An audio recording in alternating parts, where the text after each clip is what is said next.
வெற்றிவேல் முருகனுக்கு அரோகரா, வீரவேல் முருகனுக்கு அரோகரா, ஞானவேல் முருகனுக்கு அரோகரா. மகா கந்த சஷ்டி விரதம் 7ஆம் நாளுங்க. 7ஆம் நாள் வந்து பார்த்திங்கன்னா முருகருக்கு திருக்கல்யாணம். சூரசம்காரெலாம் முடிஞ்ச பிறகு 7ஆம் நாள் வந்து பார்த்திங்கன்னா திருக்கல்யாணங்க. மகா கந்த சஷ்டி விரதம் 7 நாளும் விரதம் இருந்தவர்கள் இருப்பவர்கள் 21 நாள் இல்லை 48 நாள் இல்லை 6 நாள் மட்டும் இல்லை அந்த ஒரு நாள் சூரசம்காரம் அன்னைக்கு மட்டும் விரதம் இருந்தவர்கள் இருப்பார்கள். நான் வந்து பார்த்திங்கன்னா 7 நாள் விரதம் தாங்க இருந்தேன். 7ஆம் நாள் வந்து பார்த்திங்கன்னா திருக்கல்யாணத்து அன்னைக்கு வந்து பார்த்திங்கன்னா முருகர் பெருமானுக்கு 7 அபிஷேகம் தாங்க பண்ணியிருந்தேன். பால், தயிர், மஞ்சள், விபூதி, அப்புறம் பார்த்தீங்கன்னா தேன், பஞ்சாமிர்தம், பன்னீர் 7 அபிஷேகம் தாங்க பண்ணியிருந்தேன். 7 அபிஷேகத்துக்கும் ஒவ்வொரு ஆரத்தியும் எடுத்து அப்பன் முருகனுக்கு பூவால் அர்ச்சனை செய்து மனசுக்கு ரொம்ப நிறைவாக நான் அவருக்கு அன்றைக்கி அபிஷேகம் பண்ணேங்க. பஞ்சாமிர்தமும் வீட்டிலே செஞ்சு அப்பன் முருகனுக்கும் வேலுக்கும் பார்த்திங்கன்னா பஞ்சாமிர்த அபிஷேகமும் பண்ணியிருந்தேன். முருகப்பெருமானுக்கு அபிஷேகம்லாம் பண்ணி முடிச்சுட்டு அதுக்கப்புறம் பார்த்திங்கன்னா அன்றைக்கி மனசுக்கு ரொம்ப 7ஆம் நாள் மனசுக்கு ரொம்ப நிறைவாகவும் இருந்தது. ஐயோ இந்த விரதம் இன்னியோட முடிப்போதா அப்படின்னு ஒரு கவலையாகவும் இருந்ததுங்க. என்ன ஒன்று பார்த்தீங்கன்னா நம்ம விரதம் இருக்கிற டைமில் வந்து பார்த்திங்கன்னா வீடு காலையிலே பார்த்திங்கன்னா கரெக்டாக பிரம்ம முகூர்த்தத்தில் பூஜை பண்ணுறதும் வீட்டில் ஃபுல்லாக க்ளீன் பண்ணுறதும் சீக்கிரமாக வேலை முடிச்சுட்டு பசங்கள்லாம் ஸ்கூல் பேக் பண்ணி அவங்கள அனுப்புறது எல்லாமே ஒரு உற்சாகமாகவே இருந்ததுங்க. அந்த சஷ்டி விரதம் முடிஞ்ச உடனே எனக்கு உண்மையாக சொல்லப்போனால் நீங்கள் நம்மளாம் எனக்கு கவலையாக தான் இருக்குது. இவ்வளோ சீக்கிரம் விரதம் முடிஞ்சிச்சா அப்படின்னு சொல்லி மனசுக்கு ரொம்ப கஷ்டமாக இருந்தது. நான் முருகப்பெருமானுக்கு அபிஷேகம்லாம் பண்ணி முடிச்சுட்டு அவருக்கு பூவால் புதுசாக ஆடையை கட்டி அவருக்கு பூவால் அலங்காரம்லாம் செஞ்சுருந்தேங்க. வீட்டில் பூஜைலாம் பண்ணி முடித்தேன். நான் வந்து பார்த்திங்கன்னா இந்த வீடியோ நான் லாங் வீடியோவாக கொடுக்கணும்னு நினச்சிருந்தேன். ஆனால் எனக்கு டைமே கிடைக்கலங்க. நான் வந்து பார்த்திங்கன்னா இந்த சஷ்டி விரதத்துக்கு 7 நாள் கடுமையான விரதம் இருந்தாலும் முருகன் அப்பன் வேல் வந்து பார்த்திங்கன்னா என் கையில் நான் பச்சை குத்திக்கணும்னு சொல்லி நான் ரொம்ப நல்லாவே என்னுடைய ஆசை. அதனால் வந்து பார்த்திங்கன்னா இந்த சஷ்டி விரதத்திலே நம்ம அவருடைய வேல் வந்து பார்த்திங்கன்னா டேட்டாவாக குத்திக்கணும்னு சொல்லி நான் கடைக்கும் போயிருந்தேன். வீட்டில் ஃபஸ்ட்டு சொல்லப்போனால் பார்த்திங்கன்னா வீட்டில் எல்லாருமே வேண்டாம் அவர்கிட்ட நான் ஆல்ரெடி கேட்டிருந்தேன் நான் வேல் குத்திக்க போகிறேன்னு. வேணாம் சஷ்டி டைமில் இப்போ வேணாம் நீ விரதெல்லாம் முடிச்சுட்டு நார்மல் டைமில் போய் குத்திக்கணும்னு சொன்னார். நான் அவர்கிட்ட சொல்லாமே தான் நான் போயிட்டு ஃபஸ்ட்டு வேல் குத்துறதுக்கு நான் கிளம்பிட்டேன். ஆனால் ஆல்ரெடி அவர்கிட்ட சொல்லி தான் வச்சுருந்தேன்.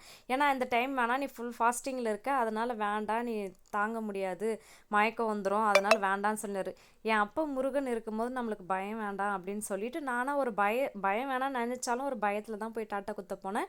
ஆனால் அங்கே நீங்கள் நம்பினாலும் இது தாங்க உண்மை. நான் எந்த கையில் பார்த்தீங்கன்னா என்னுடைய மாமா பேர் குத்திருப்பேன். அதை குத்தும் போது பார்த்தீங்கன்னா வலி தாங்க முடியாது. உண்மையாக சீரியஸாக சொன்னால் அழுதுட்டேன். அது போல் தான் வலிக்கும். சரி நம்ம அப்பா முருகன் மேலே பாரத்தை போட்டு நம்ம ஆனால் வேல் குத்தியே ஆகணும்னு சொல்லி போயிட்டு வேல் குத்த போனேன். நீங்கள் நம்பினாலும் இது தாங்க உண்மை. எனக்கு லைட்டாக எறும்பு கடிக்கிற மாதிரி தான் இருந்ததே தவிர சுத்தமாக வலியே இல்லை. எனக்கு அப்போ தான் நான் முருகனை என் அப்பா முருகன் என் கூட இருக்கான் அந்த நேரத்தில் நான் உணர ஆரம்பிச்சிட்டேன். என் அப்பா என் கூட தான் இருக்கான். எனக்கு எந்த ஒரு கஷ்டம் வந்தாலும் உண்மையை சொல்லப்போனால் எந்த ஒரு கஷ்டம் வந்தாலும் என் அப்பா முருகன் என் கூட தாங்க இருக்கான். அதுதாங்க உண்மை.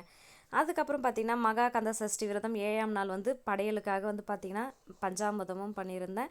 சாப்பாடு வந்து படையலுக்கு வந்து பார்த்திங்கன்னா சுண்டல், வடை பாயாசம், சாப்பாடு, சாம்பார், அப்புறம் பார்த்திங்கன்னா வெண்டைக்காய் பொரியல், அப்பளம் எல்லாமே படையலுக்காக எல்லாமே ரெடி பண்ணியிருந்தேன்.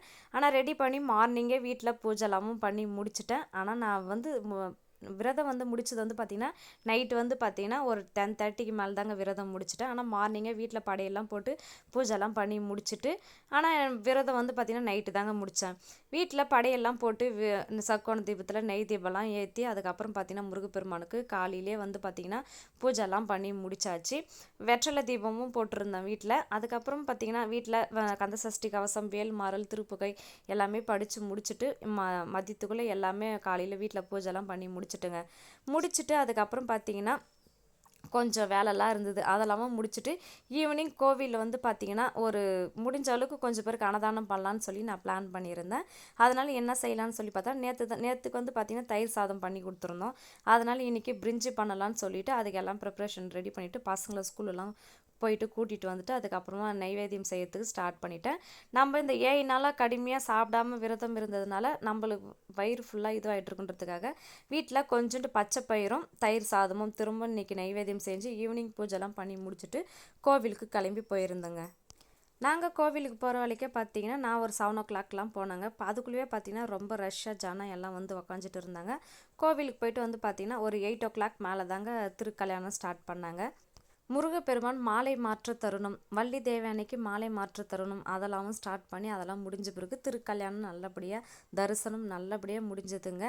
நம்ம இத்தினால கடுமையான வேண்டுதலுக்கு மனசுக்கு ரொம்ப முருகப்பெருமானுடைய திருக்கல்யாணத்தை பார்க்கும்போது மனசுக்கு ரொம்ப நிறைவாக இருந்தது. திருக்கல்யாணம்லாம் முடிஞ்ச பிறகு அங்கே எல்லாருக்கும் அன்னதானம்லாம் கொடுத்துட்டு அங்கே கொடுத்த பிரசாதம் நானும் வாங்கி எடுத்துகிட்டு வந்திருந்தேன். முருகப்பெருமானுக்கு ஜோதி ஆரத்திலாம் காமிச்சாங்க. அந்த தரிசனம் எல்லாமே பார்த்துட்டு முருகப்பெருமானுக்கிட்ட மனசு நிறைவாக வீட்டுக்கு திரும்பி வந்தேங்க.